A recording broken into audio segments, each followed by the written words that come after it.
xaaladda abaarta gobolka Sool ayaa ka sii daraysa marba marka ka dambaysa iyadoona dadka ay xoolihii ka dhamaadeen biyo ku filan aysan helin sidoo kale ay la soo dirsay xaalad caafimaad darro laba qofna ay u geeriyoodeen gaajo iyo xanuuno ka dilaacay goobaha ay dadku isugu yimaadeen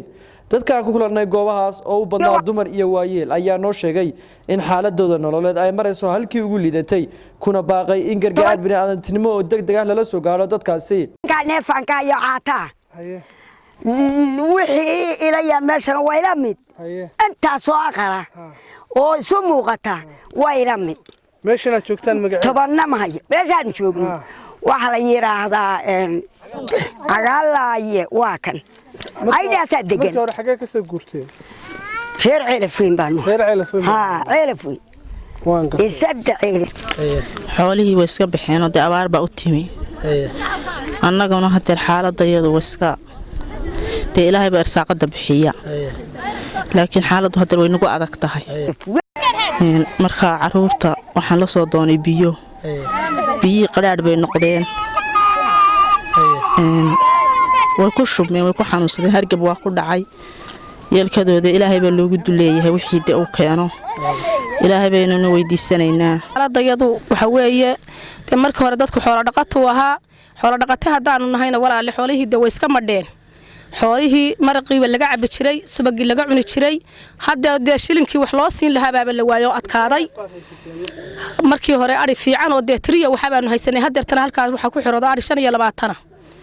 marka walaal dadkaas raashin jilicsan waa waayay biyo macaan waa waayay lacag waa waayay xalkiisu mariga dhixuu noqday walaal caawimana soo gaadhayna haba yaraatee ma jirin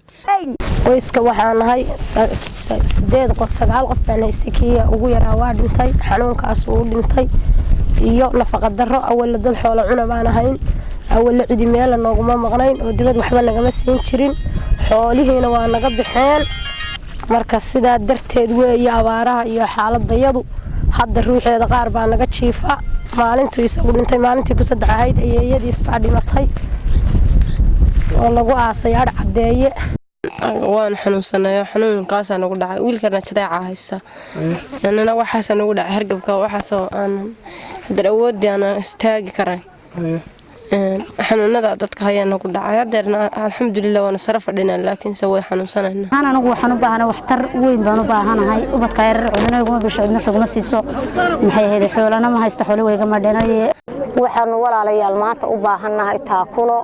duniduna rag iyo rabbi bay ku dhisan tahay taakuladu waxa weeye hoy weel waxaan ku raahdaa taangiyo waxaan ku gogol raashin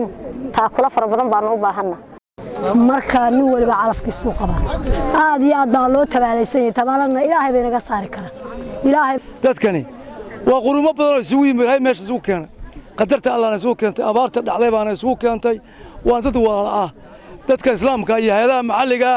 dhammaan waxaanu leenahay dadka aad arkaysaan aragtidooda iyo adarkaysaan waxaanu leenahay deeq la soo gal hal mar mooyaan qaar kamid ah warbaahinta gobolka Sool iyo sidoo kale Cabdikariin Siciid oo Cabdi oo kamid ah mas'uuliyiinta hay'adda wadaniga SVO oo goobtaasi kormeer ku tagay ayaa nooga warbixiyay xaaladda adag ay ku sugan yihiin dadkaasi oo uu sheegay in haddii aan gargaar degdeg ah lala soo gaarin xaaladoodu halis tahay soo baxnay anagoo hay'adda wadaniga SVO iyo